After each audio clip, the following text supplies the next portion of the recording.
Welcome back to Infidelity Tales Lab. We're incredibly grateful for your support. Before we begin today's tale, tell us, which city or country are you joining us from? We love connecting with our global audience. Now, let's dive into today's story. Chapter 1. Recovery Room Revelations. The steady beeping of medical equipment pierced through Gerard's consciousness as his eyes adjusted to the stark fluorescent lighting. His muscled frame felt weak from disuse, but his mind remained sharp despite the fog of medication. He assessed his surroundings, a habit ingrained from years of analyzing architectural spaces. Dr. Lawrence Reed's white coat rustled as he moved around the bed, checking various monitors. "Congratulations on your recovery, Mr. Walker." The doctor's voice carried genuine warmth as he reviewed the charts. "Your wife visited daily for 2 months." Gerard's steel-gray eyes fixed on the doctor's face, searching for any hidden meaning behind those words. His throat felt raw when he attempted to speak, but he forced the words out anyway. 2 months? His voice emerged as a gravelly whisper. "Yes, Mrs. Anderson was quite thorough in monitoring your condition."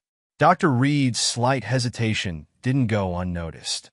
She took extensive notes during each visit, asking very specific questions about your organ functions. Gerard's jaw tightened imperceptibly. April's scientific mind had always been one of her most attractive qualities, but now that same nature took on a sinister shade. He managed what he hoped looked like a weak smile, playing the role of the grateful patient while his mind cataloged every detail. "Your recovery is nothing short of miraculous," Dr. Reed continued, tapping his pen against the clipboard. "There were moments when we weren't sure. Well, your organ systems were failing in an unusual pattern. We couldn't identify the underlying cause. My wife must have been worried sick," Gerard remarked, watching the doctor's reaction carefully. "She was very involved in your treatment plan." Dr. Reed cleared his throat. "I'll have the nurses bring you something for the discomfort. Take it easy, Mr. Walker. We'll start physical therapy tomorrow." Once alone, Gerard surveyed his hospital room. Flowers filled every surface. Orchids, roses, lilies. Each arrangement more perfect than the last. April's touch was evident in their precise placement. Get well cards stood like soldiers on parade, their positions measured with mathematical accuracy. Everything screamed of his wife's compulsive need for control. His phone lay on the bedside table, carefully positioned parallel to the edge. Gerard reached for it with trembling fingers, not all of his weakness feigned. The device powered on, revealing hundreds of notifications. He ignored most of them, scrolling until he found messages from his brother. Dwayne's latest text made his blood run cold. "She only came to the hospital to keep suspicion away. The poison in your coffee was untraceable. Your daughter caught her mixing it. That's why she sent our niece to boarding school." Gerard's fingers tightened around the phone until his knuckles whitened. Sophie, his brilliant, observant daughter, had seen through her mother's facade. And for that, she'd been banished to Switzerland, stripped away from her only protection. The thought of his 13-year-old girl alone in a foreign country, carrying such a burden, made his chest constrict with rage. More messages from Dwayne filled the screen. Each one added another piece to the puzzle. Surveillance photos of April meeting her colleague Justin Klein in secluded locations, financial records showing suspicious transfers, and most damning, a still image from Sophie's video showing April measuring liquid into his coffee cup. A soft knock interrupted his thoughts. A nurse entered, carrying a small paper cup containing pills. "Dr. Reed ordered these for pain, Mr. Walker." Gerard studied the medication carefully. "What exactly am I taking?" The nurse seemed taken aback by his intensity. "It's just regular pain medication, sir. Would you like me to verify each pill?" "Please." His tone left no room for argument. She identified each medication, showing him the markings. Only when he was satisfied did he accept them, making a mental note to have Dwayne verify the nurse's information. After she left, Gerard returned to his phone, this time opening his banking apps. His password still worked. April hadn't locked him out yet. Their account showed regular activity. Bills paid, groceries purchased, charitable donations made. Everything appeared normal on the surface, just like their marriage had seemed perfect to outsiders. He opened his email next, scanning through months of correspondence. In his sent folder, he found messages he had no memory of writing. Emails to clients about taking medical leave, responses to colleagues' concerns, even casual notes to friends. April had accessed his accounts, maintaining his digital presence while he lay unconscious. The level of calculation behind her actions made his jaw clench. She'd thought of everything, managed every detail to maintain their facade of domestic bliss while systematically trying to end his life. The betrayal ran deeper than mere infidelity or greed. She turned their entire life together into an elaborate murder scheme. Gerard's thoughts turned to Sophie. His daughter had always been perceptive, noticing small details others missed. She'd inherited that trait from him, along with his determination. April had underestimated them both, assuming she could control every variable in her experiment. He pulled up the website for Sophie's boarding school, studying the pristine images of the campus. The school's headmistress, Priscilla Mayer, appeared in several photos, her smile not quite reaching her eyes. Gerard memorized her face, adding her to his mental list of conspirators who would eventually pay for their roles in this betrayal. Another knock at the door preceded April's entrance. She moved with practiced grace, her lab coat exchanged for an elegant blouse and tailored pants. "Darling, you're awake." Her voice carried the perfect mix of relief and joy. Gerard watched her approach, seeing her through new eyes. Her beautiful features now seemed like a mask, her graceful movements those of a predator. But he met her embrace with convincing warmth, noting how she pressed against his chest where she knew the heart monitor sensors were placed. "The doctors weren't sure when you'd wake up," April said, perching on the edge of his bed. Her hand found his, fingers automatically checking his pulse even as she smiled. "I've been so worried." "So I heard," Gerard replied, squeezing her hand with carefully calculated pressure, enough to seem affectionate, but not enough to reveal his returning strength. "Dr. Reed said you visited every day." "Of course I did. I needed to make sure you were getting the best care." She reached for the water pitcher, pouring him a glass. "Are you thirsty?" Gerard accepted the water, making a show of having difficulty holding the cup. "Thank you." "How's Sophie doing at her new school?" "She's thriving." April's answer came too quickly, too smoothly. "The headmistress says she's adjusting beautifully. It was such a wonderful opportunity. I couldn't let her miss it, even with everything happening here." "Our daughter's future comes first," Gerard agreed, watching April's micro-expressions. "Though I miss her. Maybe we could video call her later." "She's probably busy with classes now," April deflected. "The time difference, you know. But I'll set something up soon." She stood, straightening her clothes with precise movements. "I should let you rest. The doctors say recovery will take time." "I'm sure it will." Gerard let exhaustion seep into his voice. "But I have you taking care of me." April leaned down to kiss his forehead, her lips cool against his skin. "Always, darling. I'll bring you some coffee tomorrow. The good kind, not this hospital stuff. With my special supplement, of course. You'll need your strength." Gerard watched her leave, his expression remaining soft until the door closed behind her. Only then did his features harden into granite, his eyes turning to ice as he reached for his phone again. He typed a message to Dwayne. "She's planning to finish what she started. Time to move forward with the plan." The response came immediately. "Everything's ready. Jackie's got eyes on Justin's lab. Israel's working on April's encrypted files. Just play along until you're strong enough to move." Gerard deleted both messages, then settled back against his pillows. Let April think she was in control. Let her believe her loving husband was none the wiser about her murderous intentions. He would play the role of grateful patient, doting spouse, and trusting victim for now. But beneath the surface, rage and determination burned like forge fire, tempering his resolve.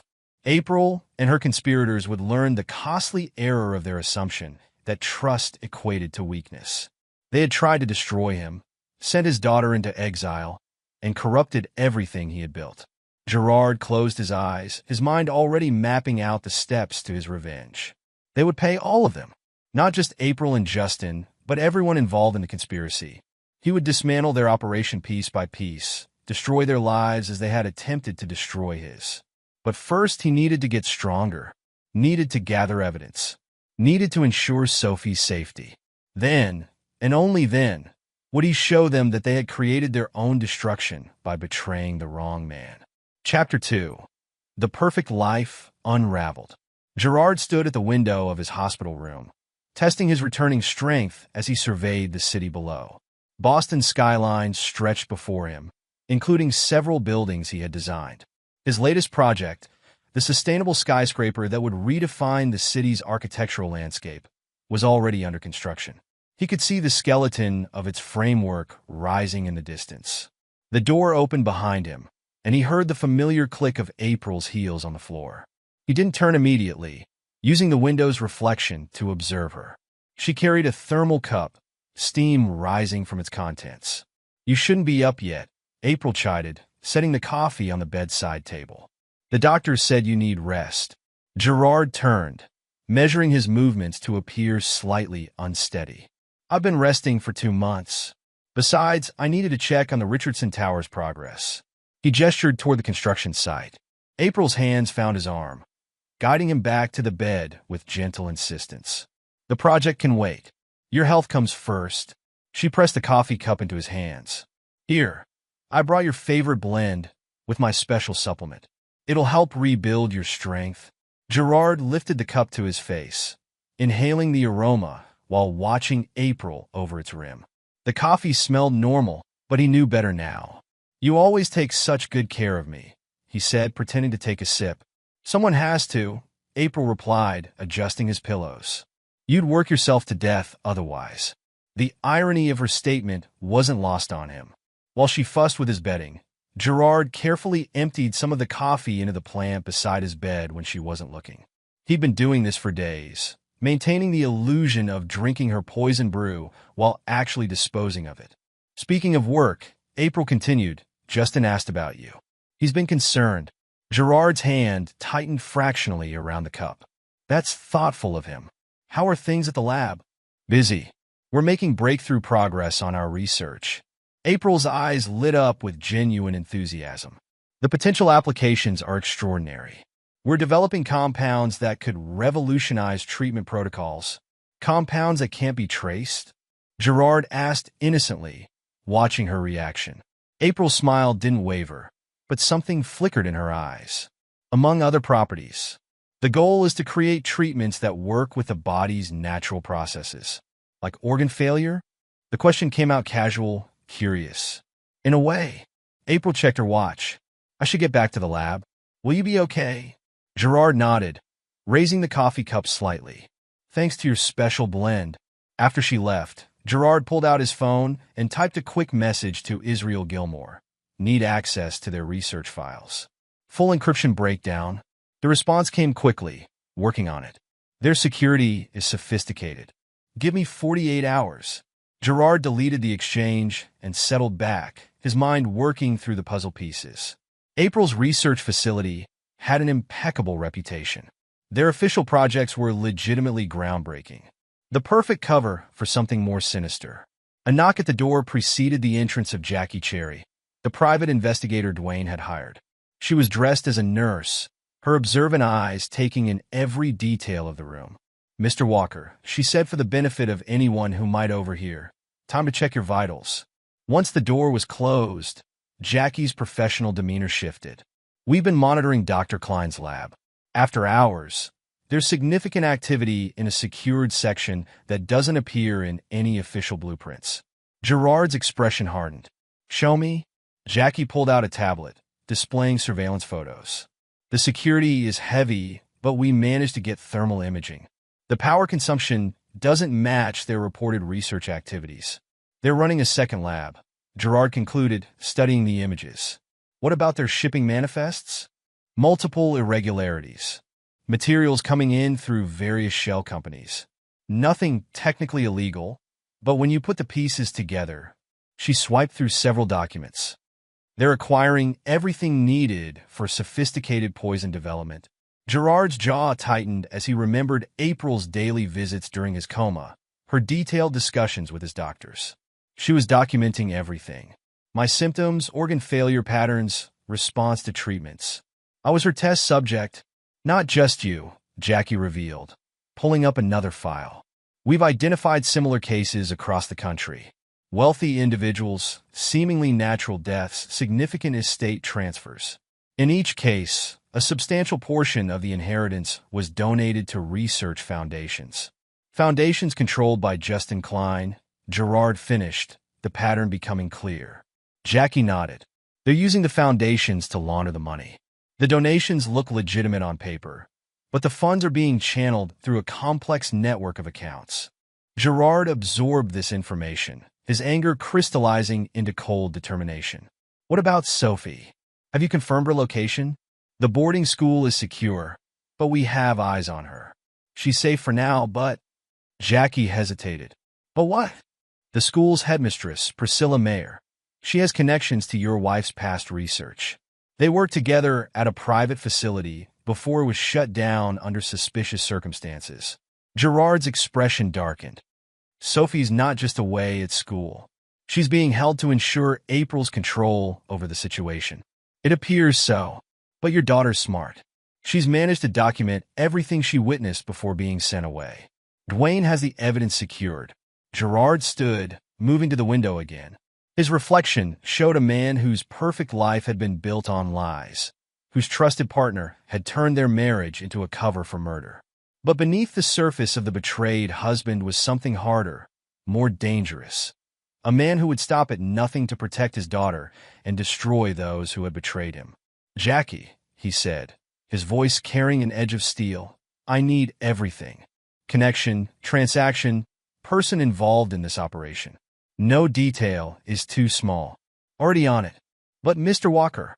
She paused until he turned to face her. These people, they've killed before. They won't hesitate to tie up loose ends. Gerard's smile held no warmth. Good. Let them try. They think I'm weak and vulnerable. They don't realize they've given me everything I need to destroy them. What's our next move? Continue monitoring the lab. I want to know everyone who goes in or out. And get me detailed blueprints of that secret section. Gerard's mind was already formulating plans, analyzing angles of attack. They think they're hunting me. Time to show them what it feels like to be the prey. Jackie nodded and slipped out of the room, resuming her nurse disguise. Gerard returned to his bed, maintaining the appearance of a recovering patient. But his mind was racing, processing everything he'd learned. April and Justin had built an elaborate operation, using their medical research as cover for developing designer poisons. They'd turned murder into a business, targeting wealthy individuals and profiting from their deaths. And they'd chosen him as their test subject, confident that his trust in April would blind him to the truth. Gerard picked up the coffee cup April had brought, still half full of her poison brew. He'd have it analyzed, adding to the evidence being gathered. Cup she brought, sweet lie she told, was another nail in her coffin. His phone buzzed with a message from Dwayne. Israel's made progress. You need to see what's in those encrypted files. Gerard deleted the message and leaned back, closed his eyes, and allowed himself a small, grim smile. Soon he would be strong enough to leave the hospital. Soon he would begin dismantling the life April had built, piece by piece, just as methodically as she had tried to destroy his. Let her think she still had control. Let her continue believing her plan was working. The time for revelation would come, and when it did, he would show no mercy. Chapter 3. The Brothers' Investigation. Dwayne Vance moved through his home office, spreading surveillance photos and documents across his desk. Years of military intelligence work had honed his instincts, and those instincts had screamed danger the moment Gerard fell ill. Now, 2 months later, his investigation had uncovered a web of deceit that made his blood run cold. The private investigator, Jackie Cherry, sat across from him, her own notes organized in meticulous files. The connection between April Anderson and Justin Klein goes back further than their current research, she reported, sliding over a photograph.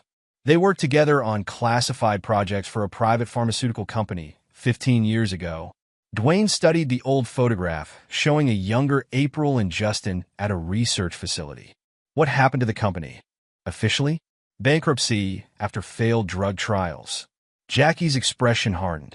Unofficially, 3 board members died under suspicious circumstances.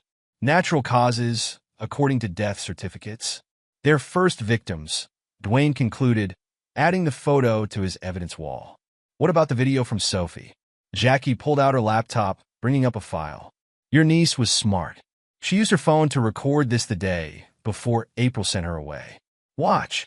The video showed April in her home office, the camera slightly shaky from Sophie's hidden position. April stood at her desk, carefully measuring liquid from a small vial into Gerard's distinctive coffee mug. She consulted a notebook as she worked, making notes about measurements and timing. I had the video enhanced, Jackie said, freezing on a frame showing April's notebook. Look at the margin notes. Dwayne leaned in, jaw tightening as he read the clinical observations. Subject showing increased liver dysfunction. Compound A173 working as designed. Symptoms manifesting within expected parameters. She was documenting everything, Dwayne growled. Using my brother as a lab rat. There's more. Jackie pulled up another file. Sophie managed to photograph several pages from that notebook before April caught her in the office. The formulas, the observations, it's all here. April was testing different compounds, adjusting doses based on Gerard's reactions. Dwayne's military training kept his rage controlled, focused. What about Justin's involvement? He supplied the compounds. Jackie produced building schematics. Their research facility has a secondary lab, hidden behind legitimate operations.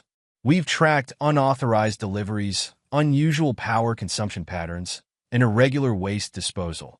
How many others are involved? We've identified at least 5 key players besides April and Justin.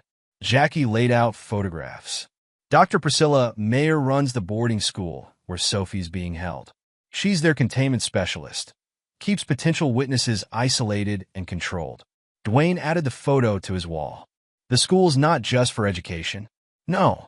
We've identified 3 other students whose parents died under suspicious circumstances. In each case, substantial inheritances were involved, with large portions donated to research foundations controlled by Justin Klein. A knock at the door interrupted them. Israel Gilmore, Gerard's head of cybersecurity, entered with a laptop under his arm. You need to see this, he said without preamble. I cracked April's encryption.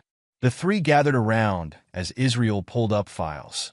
They've developed a sophisticated operation, he explained, scrolling through documents. April and Justin identify targets, wealthy individuals with health conditions that could mask poison symptoms. They establish connections, sometimes taking months to position themselves. How many victims? Dwayne demanded. I've confirmed 30 cases over the past decade. Combined inheritance money. Israel's fingers flew over the keyboard. Over $400 million, all funneled through their foundation network. Dwayne's expression darkened. And Gerard was their latest experiment. Their most ambitious yet, Israel confirmed. They needed to prove their new compound was completely untraceable. Gerard's position, his family history of heart problems. He was their perfect test subject. Does the FBI have this? Jackie asked. Agent Blackwell is building the case, Dwayne confirmed. But we need more. Concrete evidence linking them directly to the murders. Israel nodded toward his laptop. These files help, but we need proof of the actual poison production. The hidden lab is heavily secured, Jackie finished. But every security system has weaknesses. Give me time to find them. Dwayne turned to his evidence wall, studying the interconnected web of photos and documents. His brother lay in a hospital bed, betrayed by the woman he trusted, while his niece remained effectively hostage in a foreign country. The rage he felt was tempered by years of tactical training, channeled into strategic planning. Gerard's playing along, he said, facing his colleagues, letting April think she's still in control. We need to use that. Monitor interaction, phone call, email. I want to know everyone she contacts. What about Sophie? Israel asked.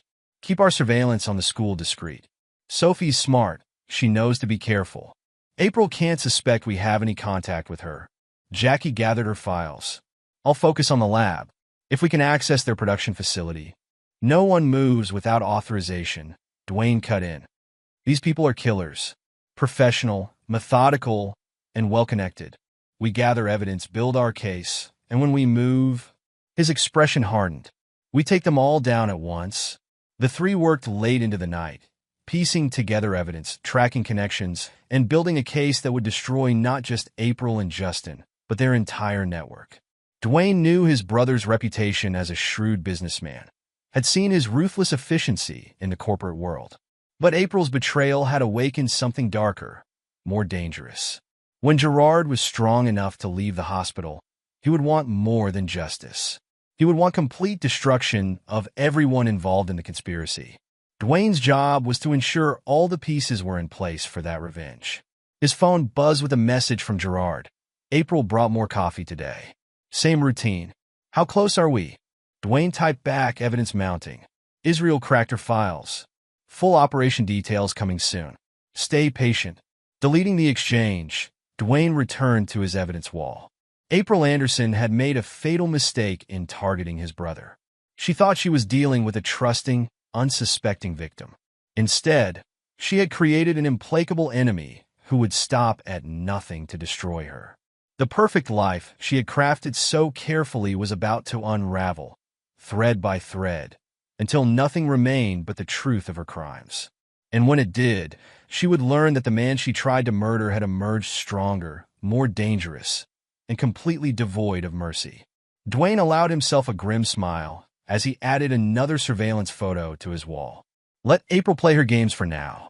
The trap was being set, and when it closed, there would be no escape for any of them. Chapter 4. Playing Dead. The hospital discharge papers lay signed on Dr. Reed's desk as Gerard adjusted his suit jacket. 2 months in a hospital bed had left their mark, but he'd maintained his imposing physique through sheer determination and secret exercise sessions when April wasn't visiting. Remember, Mr. Walker, Dr. Reed cautioned, your recovery is remarkable, but you'll need to take things slowly. Gerard nodded, his expression carefully crafted to show appropriate gratitude and weakness. Of course, doctor. My wife will make sure of that. April stood beside him, one hand resting possessively on his arm. I'll keep him on a strict regimen, she assured the doctor, including his supplements. The drive home passed in calculated conversation, with Gerard playing his role perfectly. He complained of fatigue at the right moments, asked about Sophie with just the right mix of longing and acceptance, and leaned into April's supportive touches with practiced ease. Inside their Victorian mansion, April guided him to his study. I've kept everything exactly as you left it, she said, gesturing to his desk where architectural plans lay spread out. Though you shouldn't worry about work yet. Gerard sank into his leather chair, noting how April positioned herself to observe his movements. Just want to check on the Richardson Tower's progress, he said, shuffling through the blueprints. The team must need direction by now. They can wait, April insisted, already preparing his coffee at the small bar cart she'd added to his study. You need to focus on recovering your strength. Gerard watched her measure the supplement into his coffee with the same she'd used to poison him. The aroma of expensive Brazilian beans couldn't mask the faint chemical undertone he now recognized. You're too good to me, he murmured as she placed the cup before him. He lifted it to his lips, pretending to sip while she watched. The coffee warmer built into his desk would maintain the liquid's temperature, making it appear gradually consumed throughout the day. Once April left for her lab, Gerard activated the security system Israel had secretly installed during his hospital stay. Multiple screens emerged from behind a bookshelf, showing surveillance feeds from April's lab, their home, and various other locations. Status report, he demanded into his encrypted phone. Israel's voice came through clearly. We've breached their first layer of security. April's personal files are heavily encrypted, but I've identified patterns in their network traffic. They're running a separate system for their shadow operation. Time frame? Give me 48 hours to map their complete digital infrastructure. Jackie's surveillance shows regular after-hours deliveries to the lab's loading dock. We're tracking the suppliers. Gerard's fingers drummed against his desk. What about the money trail? Complex, Israel admitted. They're using a network of shell companies and research foundations. Dwayne's contact at the FBI is helping us trace the connections, but it's all carefully laundered. Find me proof, Gerard ordered. Every transaction, every transfer. I want to know exactly how much they've stolen from their victims. The call ended as Gerard heard April's heels clicking down the hallway. By the time she entered, the screens were hidden and he appeared to be dozing in his chair, the coffee cup half empty beside him. "Darling, you should rest upstairs," April suggested, her hand brushing his shoulder. "You've been pushing yourself too hard." Gerard allowed her to help him up, noting how she checked his pulse with a casual touch. "You're right as always," he conceded. "Though I hate feeling so useless." "You just need time," April soothed. "Everything will be back to normal soon." The double meaning in her words might have gone unnoticed before. Now, Gerard recognized the subtle threat beneath her caring facade. She was still planning to finish what she'd started, confident in her ability to maintain control. That night, after ensuring April was asleep, Gerard slipped into his private office in the basement. The space, officially his architecture studio, had been modified with Israel's help to serve as their command center. Dwayne was waiting, surrounded by monitors displaying surveillance feeds. "She's getting impatient," he reported without preamble. 3 calls to Justin today, all from burner phones. "They're planning something." Gerard studied the surveillance photos spread across his desk. "Show me what you found." Jackie infiltrated their cleaning staff. Dwayne pulled up images from inside the lab. "They've increased production in their hidden facility. Whatever they're cooking up, it's bigger than before. They need to prove the poison works," Gerard concluded. "I was their test case, but they need more data before expanding their operation." "There's something else." Dwayne hesitated. "We intercepted communications between April and Priscilla Mayer. They're using the boarding school to gather intelligence on potential targets through the students." Gerard's expression hardened. "Sophie, she's safe," Dwayne assured him. "But she's not just a witness anymore. They're trying to use her to identify other wealthy families with the right vulnerabilities." The rage that surged through Gerard was cold, calculating. "Israel," he commanded through the secure line, "I want everything on Priscilla Mayer. Connection, secret, weakness."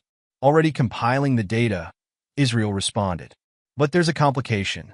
The school's security is extensive. Getting Sophie out wouldn't be simple." "We're not getting her out yet," Gerard stated, his voice steel. "She's our eyes inside their operation. My daughter is stronger than they realize." Dwayne watched his brother carefully. "Gerard, using Sophie as an asset is risky." "She's already an asset," Gerard countered. "April ensured that by sending her there. Now we use their mistake against them." He pointed to the surveillance feeds. "Keep monitoring the lab. I want to know every compound they're developing, every test they're running." The next few days fell into a careful routine. Gerard played the recovering husband perfectly, accepting April's poison coffee while secretly documenting every attempt. He complained of lingering weakness while steadily rebuilding his strength. Each moment of pretended vulnerability was another piece of evidence being gathered. Israel's voice came through his earpiece during a private moment. "Boss, we've cracked their secondary encryption. You need to see this." Later, in a secure office, Gerard reviewed the decoded files. April and Justin's operation was more extensive than they'd imagined. Detailed dossiers on potential targets, chemical formulas designed to mimic natural causes, financial projections for their inheritance acquisitions, all meticulously documented. "Your wife's thorough," Israel commented through the video link. "Every death was planned months in advance. Dosages calculated to the milliliter, symptoms documented like case studies." "She always was detail-oriented," Gerard replied, his tone arctic. "That's how we'll destroy them. Their own records will prove their crimes." A message notification flashed on his screen, a heavily encrypted communication from Sophie, routed through channels April couldn't trace. His daughter had adapted to her role with remarkable skill, gathering intelligence while maintaining her cover as a troubled teen sent away to school. "Mother's colleague visited today," Sophie's message read. Dr. Klein spoke with Headmistress Mayer for hours. "They're planning something big. More students arriving next week. All from wealthy families with complex medical histories." Gerard's response was careful, protecting their cover while conveying his pride in her strength. "Stay observant. Document everything. Uncle D's watching over you." A soft knock at his study door preceded April's entrance. Gerard smoothly switched his screens to architectural drawings as she approached with another coffee cup.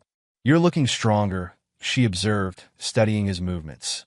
"The supplements must be working." Gerard accepted the cup, meeting her gaze steadily. "Thanks to your expert care," he replied, raising the cup in a small salute before pretending to drink. April's smile held genuine affection, making her betrayal even more profound. She truly believed in their work, saw their murders as some sort of scientific advancement. Her dedication would make her downfall even more complete. Later that night, Dwayne reported increased activity at Justin's private lab. "They're accelerating production," he warned. "Multiple shipments going out to new addresses." Gerard studied the shipping manifest Jackie had intercepted. "They're expanding the operation," he concluded, "using my recovery as proof their method works." "We should move on them now," Dwayne argued. "We have enough evidence." "Not yet." Gerard's voice was adamant. "We need to identify a member of their network. Client, accomplice, every beneficiary. When we strike, no one escapes." The screens surrounding him displayed the growing web of conspiracy. Financial records, surveillance photos, intercepted communications.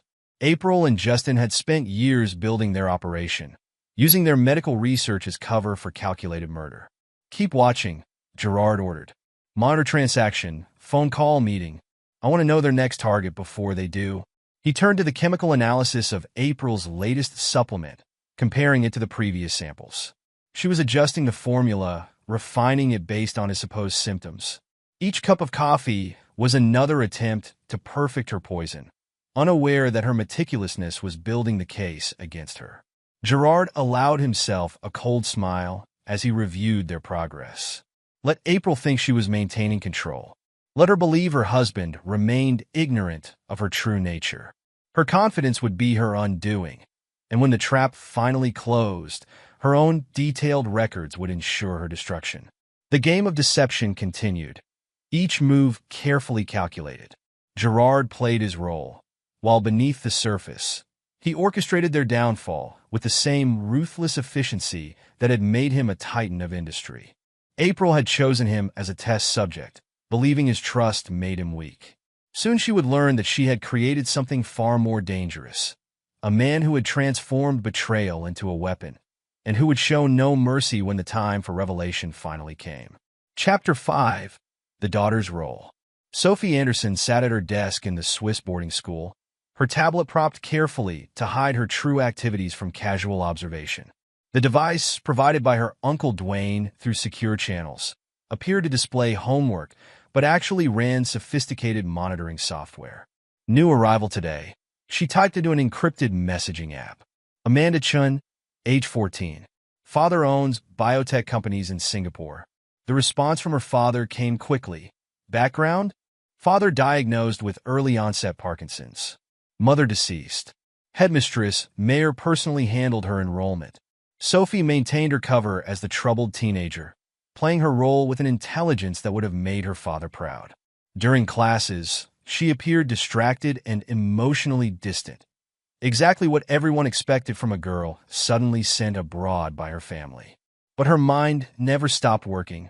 Conversation was documented, visitor noted, pattern analyzed. She'd inherited her father's architectural eye for detail and her mother's scientific precision, though the latter now felt like a bitter irony. Through her window, Sophie observed Priscilla Mayer giving Justin Klein a tour of the grounds. Her camera, disguised as a normal phone, captured their interaction. "Dr. Klein's third visit this month," she reported. "They're reviewing student files in Meyer's office." "Stay clear of them," Gerard warned. "Maintain distance." But Sophie had already developed her own network within the school. "Clara Wilson's father died last week," she typed. "Official cause: heart failure. The same pattern as others." Before being sent away, Sophie had photographed dozens of pages from her mother's notebooks. The chemical formulas had meant nothing to her then, but she'd recognized the danger in her mother's methodical documentation of Gerard's declining health. Now, those same observation skills served a different purpose. Every new student's arrival was a potential victim's child, every parent's medical condition a possible target for April and Justin's operation. The school itself was a masterpiece of containment. Nestled in the Alps, its isolation was disguised as exclusive privacy. Security measures masked as protection for wealthy students actually served to control potential witnesses. Even communication was monitored, with one crucial exception: the channel Sophie's father had established. Amanda's father is visiting next week, Sophie reported. Headmistress Mayer arranged a private dinner. Guest list? Gerard asked. Dr. Klein will attend. Mother sent her regrets. Sophie's fingers hesitated over the keys. They're planning something. I overheard Mayer discussing medical histories with the school nurse. In her private moments, Sophie allowed herself to feel the weight of her role. She was 13, carrying knowledge of her mother's murders while gathering intelligence on an international criminal operation. But Gerard had taught her the importance of strength under pressure, and she refused to break. The other students saw only the quiet girl who kept to herself, who excelled in chemistry and mathematics. Teachers noted her tendency to work alone, attributing it to emotional adjustment. None suspected she was building detailed profiles of the school's true purpose. Sarah Mitchell's mother made a large donation to Justin's research foundation, Sophie typed one evening. Same amount as the others. 15% of total estate value. Document everything, Gerard instructed. Connection, pattern. Sophie had created a complex database, correlating student arrivals with parent deaths and financial transfers. The evidence was damning. A clear pattern of targeted murders masked as natural deaths, with the children held as unwitting hostages to prevent any investigation. During mandatory counseling sessions, Sophie played her part perfectly. She expressed appropriate anger about being sent away, normal teenage rebellion that the counselors eagerly attributed to family stress. All while her tablet recorded every session, building profiles of the staff involved in the operation. New security protocol, she reported after one particularly tense day. They're restricting student communication more heavily. Weekly phone calls now monitored by staff. They're getting nervous, Gerard replied. Keep using our secure channel. Uncle Dwayne has eyes on the school. Sophie had spotted the surveillance teams, disguised as maintenance workers and local tourists. Her uncle's was evident in their positioning. It provided comfort, knowing she wasn't truly isolated. The hardest moments came during video calls with April. Sophie maintained the facade of a resentful but gradually adjusting daughter, while her mother spoke of returning home once Gerard had fully recovered. Your father's doing so much better, April would say, her smile holding secrets Sophie now understood. Soon everything will be back to normal. After each call, Sophie added to her documentation. Word, gesture, subtle threat disguised as maternal concern, all became evidence for the case they were building. Her laptop contained multiple hidden partitions, each holding different aspects of the investigation. One stored financial records she'd gathered from the school's administration office during her volunteer work. Another held profiles of students and their families, tracking the pattern of inheritance and donations. Meyer's planning a parent weekend, Sophie reported. Multiple families invited, all matching the profile. Wealthy, complex medical histories, no close relatives. Additional security? Gerard asked. Heavy. They're claiming it's for student safety, but the new guards are focused on monitoring parent-student interactions. Sophie had mapped camera, security patrol route, potential escape route, though she knew better than to attempt one. Her role was to gather intelligence, to be her father's eyes inside the operation that had nearly killed him. The other students were carefully chosen, all from wealthy families, all with parents who matched April and Justin's victim profile. Sophie watched as new arrivals followed the same pattern. Sudden enrollment after suspicious family circumstances, monitored communication, and eventual integration into the school's controlled environment. They're expanding, she typed one night. 3 new students this week. Meyer's renovating the East Wing for more capacity. Numbers? Gerard's response was immediate. Current student body, 28. All match the profile. New wing will accommodate 12 more. Sophie's intelligence proved invaluable as Gerard and Dwayne built their case. Her documentation provided patterns that might have gone unnoticed from the outside. Each piece of evidence she gathered brought them closer to exposing the entire operation. But Sophie knew the stakes involved. One mistake, one slip in her cover, and everything would unravel. So she maintained her role, gathering intelligence while appearing to be exactly what they expected, a troubled teenager sent away by her family. Chapter 6. The Trap is Set. The elegant dining room of the Walker mansion reflected April's immaculate taste, crystal glasses catching light from the chandelier as guests arrived for dinner. Gerard played the perfect host, his recovered strength barely hinted at as he greeted each arrival with calculated warmth. April had arranged everything with her usual precision, from the seating arrangement to the wine pairings. Each guest was carefully chosen, wealthy individuals with complex medical histories, all potential targets for their operation. Harrison, Gerard greeted the investment banker with a firm handshake, noting the slight tremor in the other man's hand. Early Parkinson's, just like Sophie had reported about Amanda Chen's father. Glad you could join us? April circulated among their guests, her role as hostess masking her true purpose. Gerard watched her subtle observations, the way she noted each guest's physical condition, their eating habits, their medications mentioned in casual conversation. Through his hidden earpiece, Israel provided constant updates. Surveillance confirms Justin arrived at the lab an hour ago. He's preparing new compounds. Gerard guided conversations with practiced ease, gathering intelligence while appearing to discuss business and social matters.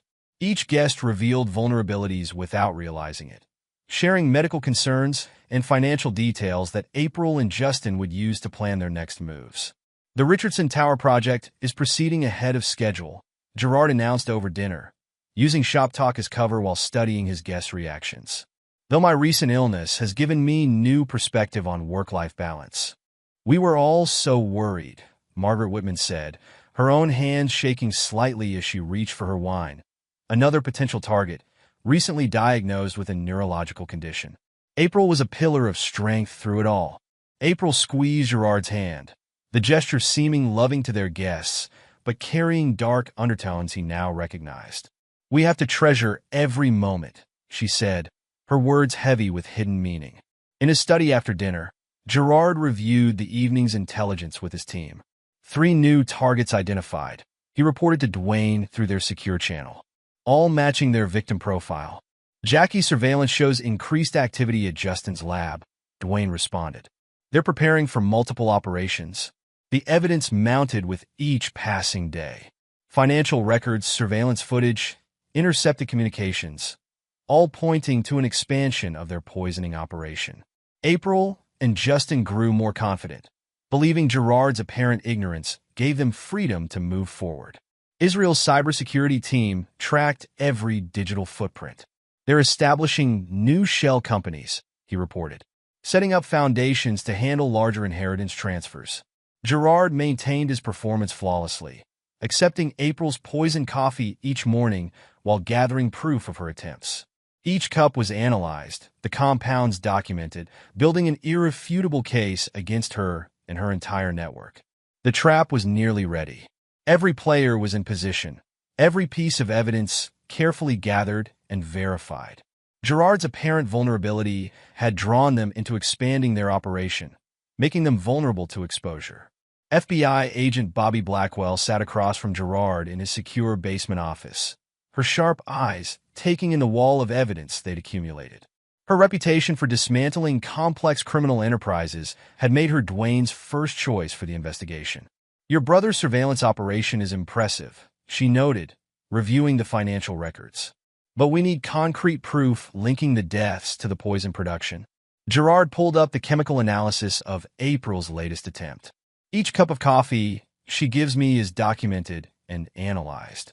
The compounds match the traces found in previous victims' toxicology reports, the ones that were initially missed. Circumstantial, Blackwell countered.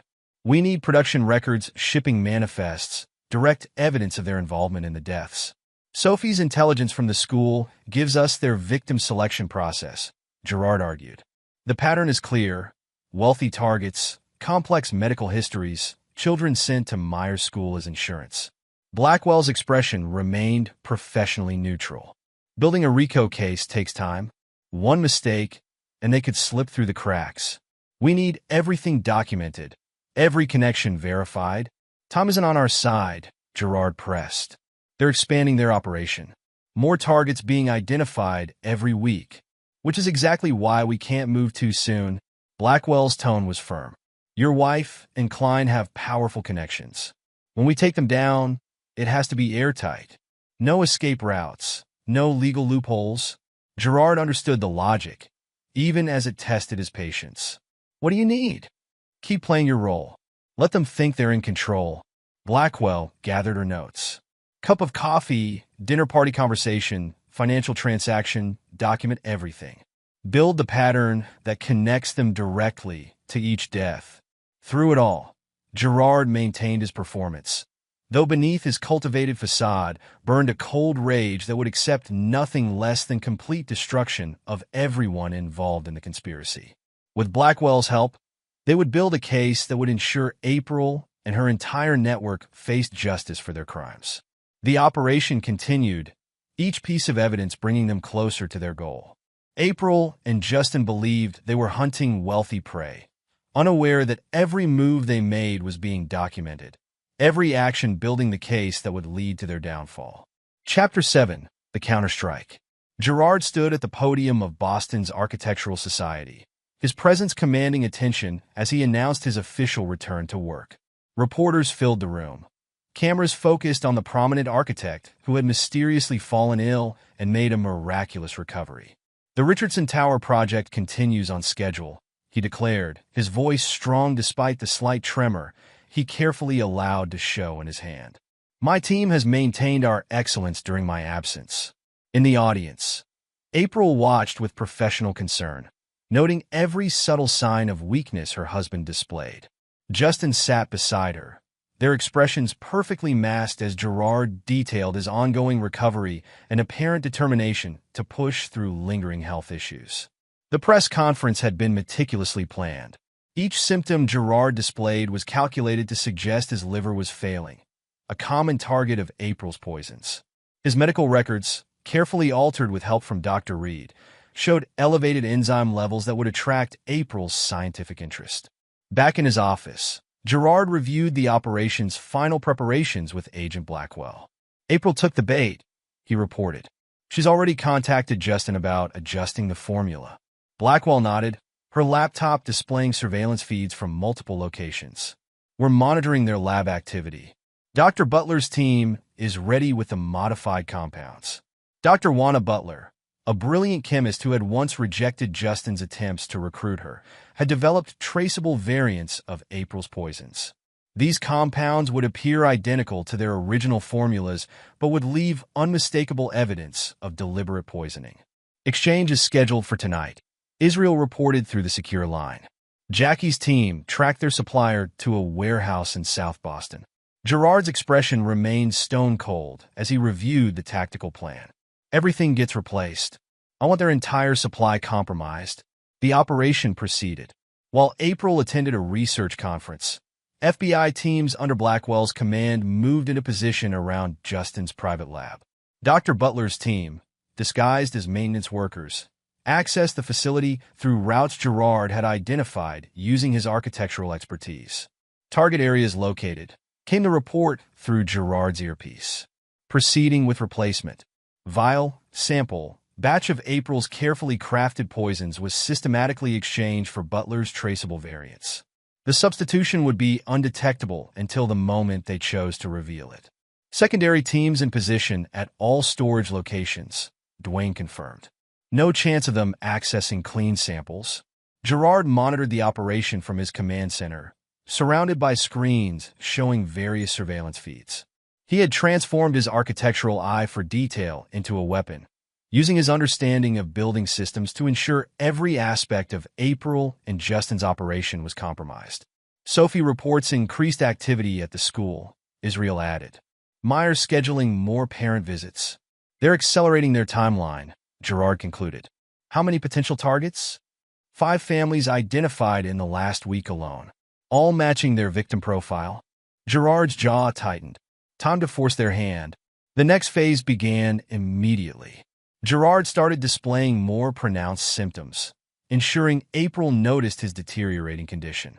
His hands shook when lifting his coffee cup. His breathing became labored during board meetings, and medical tests showed his liver function declining rapidly. April's response was exactly as predicted. She increased the frequency of her supplements, believing Gerard's compromised liver would accelerate the poison's effects. Each attempt was documented, analyzed, and added to the growing mountain of evidence. Lab activity confirms they're producing new batches, Blackwell reported during their secure meeting, all using our modified compounds. What about the foundation? Gerard demanded. Financial teams have traced every donation back to victim families. The money trail is complete. Blackwell's satisfaction was evident. When we move, their entire network collapses. Dr. Butler arrived with her latest analysis. The compounds they're using now are perfect matches for deaths going back 10 years. We can prove the connection in every case. Gerard studied the chemical profiles. They're getting confident. Increasing dosages. They think you're weakened, Butler explained.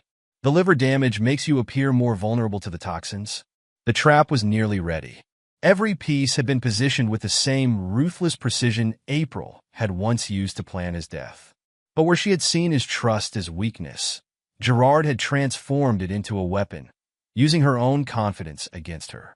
Final preparations are complete, Duane reported. Team standing by in Switzerland for coordinated raids. Gerard checked his watch. April's bringing my evening coffee in 10 minutes. The one she thinks will finish what she started.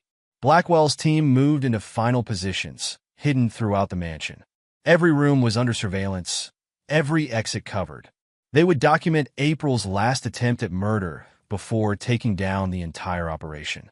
Remember, Gerard instructed, we take them all. Conspirator, accomplice, beneficiary of their murders. The scheme April and Justin had built so carefully was about to crumble. Gerard allowed himself a cold smile as he waited in his study, knowing that justice would not come through mercy, but through the complete and systematic destruction of everyone who had betrayed him. Chapter 8. The Fall. April's heels clicked against the floor as she approached Gerard's study, carrying the coffee cup that would supposedly end her husband's life. She had no way of knowing that FBI agents were hidden throughout the house, that cameras documented her every move, that the poison she carried had been replaced with Dr. Butler's traceable compound. You're working too hard, she said, setting the cup beside him. Her tone carried genuine concern, making her betrayal even more profound. The doctor said to take it easy. Gerard lifted the cup with trembling hands, a performance he had perfected over months of deception. Just need to finish these plans, he mumbled, his voice weak but determined. April watched him drink, her scientific mind calculating dosages and reaction times. The moment she had been working toward for months was finally here, yet she failed to notice the subtle signals being exchanged through Gerard's hidden earpiece. Throughout the city, FBI teams moved into position. Agent Blackwell coordinated from a mobile command center, ensuring every target was covered. Justin's lab, their storage facilities, the foundation offices. Nothing would escape the net they had constructed. In Switzerland, local authorities prepared to raid Priscilla Meyer's boarding school. Sophie had provided detailed information about security systems and patrol patterns, ensuring the children would be protected during the operation. April checked her watch, exactly as Gerard knew she would. Her scientific precision had become predictable, a weakness he had exploited throughout his recovery. I should get back to the lab, she said, moving toward the door. Call me if you need anything. Gerard's hand shook as he set down the coffee cup, but his voice was steady. Actually, April, there's something we need to discuss. She turned back, concern crossing her features. What is it? Your research with Justin, Gerard said, watching her expression carefully. The special supplements you've been giving me. April's composure wavered for just a moment before her professional mask slipped back into place. I don't understand. Gerard stood, his weakness falling away like a discarded coat. I think you do. The same supplements you gave Harrison Chun before his convenient heart attack. The ones Margaret Whitman's husband took before his stroke. You're not well? April started, but Gerard cut her off. Drop the act, April. We have everything. The lab records, the financial transfers, Sophie's video, All of it. FBI agents emerged from their hiding places as April's hand moved toward her pocket. I wouldn't, Blackwell warned, her weapon trained steadily. Hands where we can see them. April's mask finally cracked, revealing the cold calculation beneath. You have no idea what you're interrupting, she snarled. The research, the advancements we've made. Save it for your interrogation, Gerard interrupted. His voice carried no emotion, no hint of their years together. You saw trust as weakness. That was your mistake. Simultaneous raids hit across the city. Justin was arrested in his private lab, surrounded by evidence of their poison production. Foundation offices were seized, computers confiscated, records secured. Every piece of their careful operation collapsed like a house of cards. In Switzerland, Priscilla Meyer's arrest was equally well coordinated. Sophie watched from her dormitory window as authorities led the headmistress away in handcuffs, her mask of educational concern shattered. Target facilities secured, Duane reported through Gerard's earpiece. No escapes, no evidence destroyed. April stood rigid as agents cuffed her, her scientific mind probably already calculating options, searching for escape routes. But Gerard had planned too carefully, had sealed every possible gap in their case. You turned our marriage into an experiment, he said, watching her processing everything she had lost. Used our life together as cover for murder. Sent our daughter away to silence her. It was necessary, April replied, her voice clinical even now. You were the perfect subject, trusted completely, documented thoroughly. Your death would have proven our method's effectiveness. Gerard's expression hardened further. Instead, you proved something else. That trust, properly placed, is more powerful than betrayal. Evidence teams swarmed the house, documenting the final attempted poisoning. Dr. Butler arrived to collect samples. Her analysis would prove the connection between April's compounds and dozens of suspicious deaths. We found their complete records, Blackwell reported. Victim, poison variant financial transfer. 30 confirmed murders over 10 years. April's composure cracked further as she realized the extent of their investigation. How long have you known? Since I woke up, Gerard replied coldly. You were so focused on documenting my symptoms that you never noticed I was documenting you. The scope of the operation became clear as reports flooded in.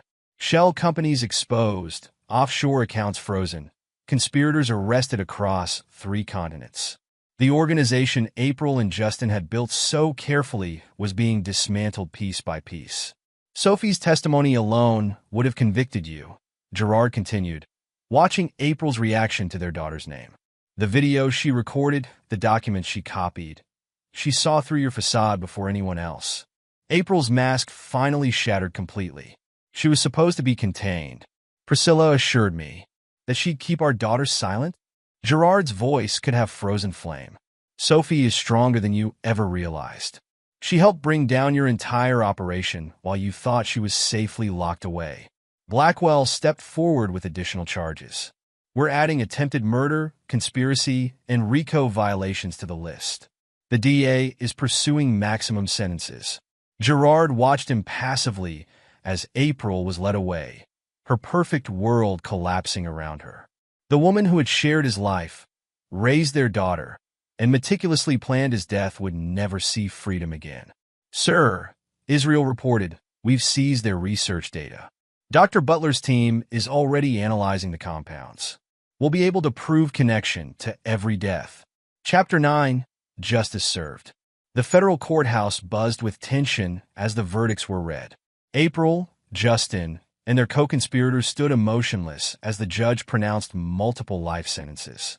Each count was detailed meticulously. 30 murders, dozens of attempted murders, conspiracy, fraud, money laundering. Gerard sat in the front row, his posture rigid as justice was finally delivered. Sophie sat beside him, her testimony having provided crucial evidence that sealed the conspirators' fate. She had grown stronger through the ordeal, her inherited intelligence turned against those who had betrayed her family. In light of the heinous nature of these crimes, the judge declared, and the complete lack of remorse shown by the defendants, I am imposing consecutive life sentences without possibility of parole. The evidence had been overwhelming. Dr. Butler's analysis proved the connection between April's poisons and every suspicious death. Financial records traced hundreds of millions in stolen inheritance money through their foundation network. Sophie's video and documented evidence demonstrated the calculated nature of their operation. After the sentencing, Gerard met with Agent Blackwell in his office. His architectural firm had already begun specializing in secure facilities designed to protect vulnerable individuals. The last of the schoolchildren have been placed with families, Blackwell reported. The Swiss authorities are cooperating fully in dismantling their portion of the network. Gerard nodded, reviewing plans for his latest project. And the recovered assets? Being returned to victims' families. The foundation accounts have been frozen, all properties seized. Blackwell's satisfaction was evident. They'll never profit from their crimes again. The office door opened as Sophie entered. At 14, she carried herself with newfound confidence, the experience having forged her character rather than breaking it. Ready for Dr. Ryder's appointment? Gerard asked, gathering his things. Their weekly therapy sessions had helped them process the betrayal and strengthen their bond. Sophie nodded, her expression determined. We're discussing reintegration strategies for the other children today. Some of them are still struggling. Gerard felt fierce pride in his daughter's strength. She had not only survived April's betrayal but had helped other victims heal as well. The final confrontation came during a supervised prison visit. April had requested to see him, perhaps expecting to find remorse or weakness. Instead, she faced a man who had transformed betrayal into strength. You've destroyed decades of research, April said from behind the barrier, her voice still carrying that clinical tone. Advancements that could have revolutionized medicine. You murdered innocent people, Gerard replied coldly. Used our marriage as cover for your experiments. Try to silence our daughter. Sophie was never supposed to see. But she did. Gerard cut her off. She saw who you really were. Trusted her instincts instead of your lies. He placed Sophie's documented evidence on the barrier between them. Our daughter brought down your empire, April. While you thought she was safely contained, she was gathering proof of every crime you committed. April's facade cracked one final time. You never suspected anything before. Your trust made you the perfect subject. That trust wasn't weakness, Gerard stated flatly. It became your downfall. Cup of coffee you brought, symptom you documented, move you made, we tracked it all. Your own meticulous nature provided the evidence that convicted you. He stood, looking down at the woman who had betrayed everything they had built together. Enjoy your life sentence, April. Sophie, and I will be fine without you. Gerard left the prison that day knowing that justice had been served completely. April and her conspirators would spend decades contemplating their crimes while he and Sophie moved forward, their bond stronger for having survived her betrayal. His architectural firm thrived, its new focus on secure facilities helping protect other vulnerable individuals from similar predators. Sophie's experiences helped shape these designs, her insight contributing to security features that would prevent others from suffering as she had. Together, they rebuilt their lives on a foundation of genuine trust and understanding. April had sought to destroy them, but instead had revealed their true strength. While she faced a lifetime in prison, Gerard and Sophie moved forward, their relationship stronger than ever, proof that trust placed in the right people was not weakness but the strongest power of all. Epilogue. 10 years later. The maximum security women's correctional facility in Massachusetts held its most notorious inmate in solitary confinement. April Anderson, once a renowned toxicologist, now spent her days in an 8x10 cell, her brilliant mind unable to escape the consequences of her actions. The prison guards called her the Poisoner, a title she'd earned not just from her crimes, but from 2 attempts to synthesize toxic compounds from everyday materials in the prison laboratory where she'd initially been allowed to work as part of a rehabilitation program. That privilege, like all others, had been revoked. Inmate Anderson, the guard announced, visitor. April looked up from her journal. The only activity she was still permitted, though every page was thoroughly examined. Her once perfect appearance had deteriorated.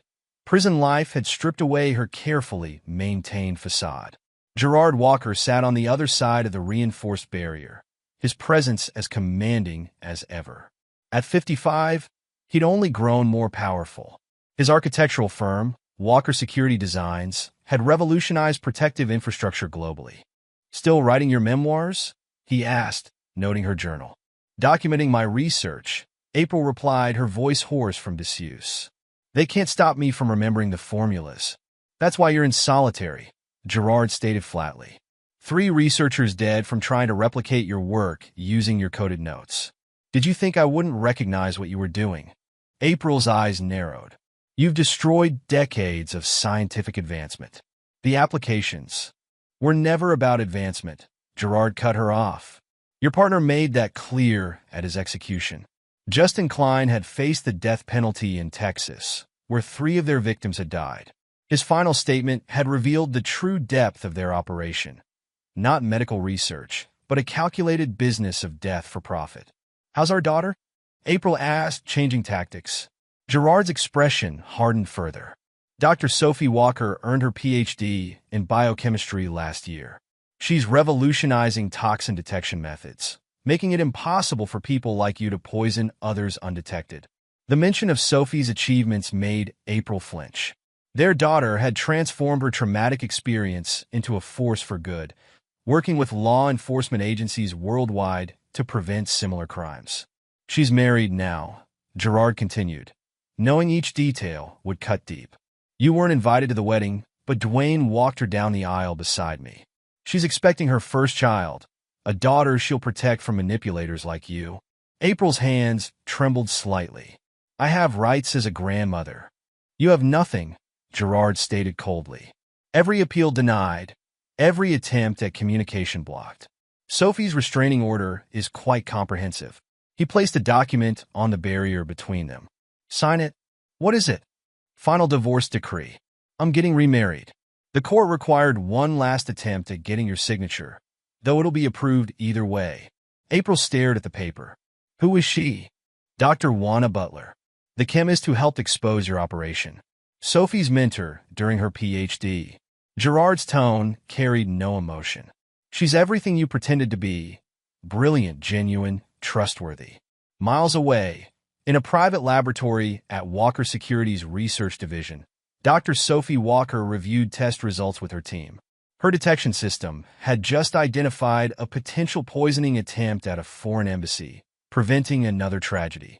"The markers are consistent with a derivative of the Anderson-Klein compounds," her assistant noted, using the scientific name now associated with her mother's poisons. Sophie nodded, her hand resting unconsciously on her pregnant belly. "Send the data to Interpol. Agent Blackwell will want to track the source." Bobby Blackwell had turned the April Anderson case into a specialized FBI division, with Sophie as their chief scientific consultant. Together, they prevented dozens of copycat attempts inspired by April's methods becoming public during the trial. In his office overlooking Boston's skyline, Dwayne Vance coordinated security for Walker Industries' global operations. The skills that had helped expose April's network now protected thousands from similar threats. "Uncle Dwayne," Sophie's voice came through a secure line. "We got another one. Location? Singapore." Similar to the Chun case from before, Dwayne's fingers flew across his keyboard, accessing their global security network. The Richardson Tower, Gerard's revolutionary, sustainable skyscraper, now housed a state-of-the-art security center monitoring potential threats worldwide. Israel Gilmore, now Walker Industries' chief technology officer, maintained the digital infrastructure that supported their protective operations. His cybersecurity protocols had become the industry standard, inspired by the methods used to track April's network. "Singapore team is moving in," he reported to Dwayne. "Local authorities coordinating with our people." In her private practice, Dr. Anna Ryder continued helping families affected by betrayal and manipulation. The insights gained from counseling Gerard and Sophie had led to specialized therapeutic techniques for survivors of intimate betrayal. "The Anderson case fundamentally changed how we understand familial manipulation," she explained to her doctoral students. "The intersection of intellectual brilliance and moral bankruptcy created unique trauma patterns." Jackie Cherry's private investigation firm had evolved into a specialized unit working exclusively with Walker Security. Her team's expertise in medical fraud detection had prevented countless attempts to replicate April's operation. New case came in, she told her investigators. Similar markers to the Anderson methodology. Let's shut it down before anyone gets hurt. Back in the prison, April stared at the divorce papers. Her empire had crumbled. Her research was now used to prevent the very crimes she'd committed, and her daughter had transformed their family's tragedy into a force for protecting others. The papers, April, Gerard prompted coldly. She signed, her once steady hands shaking slightly. I never stopped believing in the work, she said. That's why you'll die in here, Gerard replied, standing. You still think it was about research. It was always about power and greed. Sophie understood that before anyone else.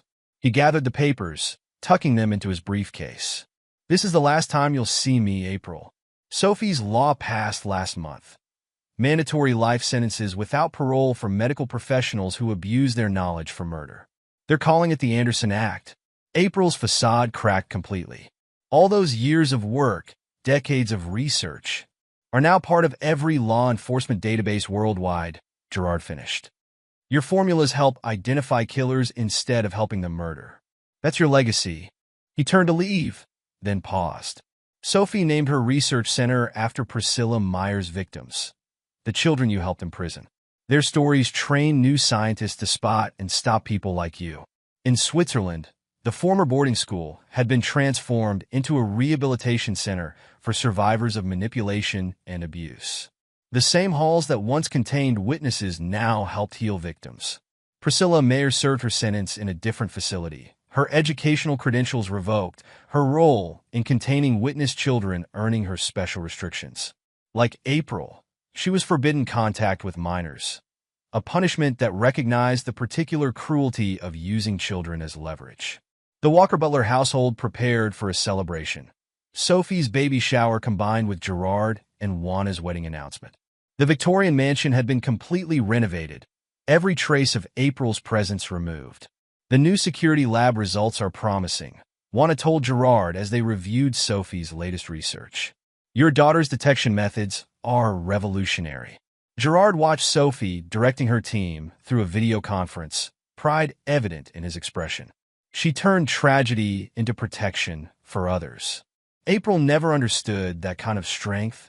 In her cell, April Anderson wrote complex chemical formulas in her journal, trying to preserve the knowledge that had consumed her life.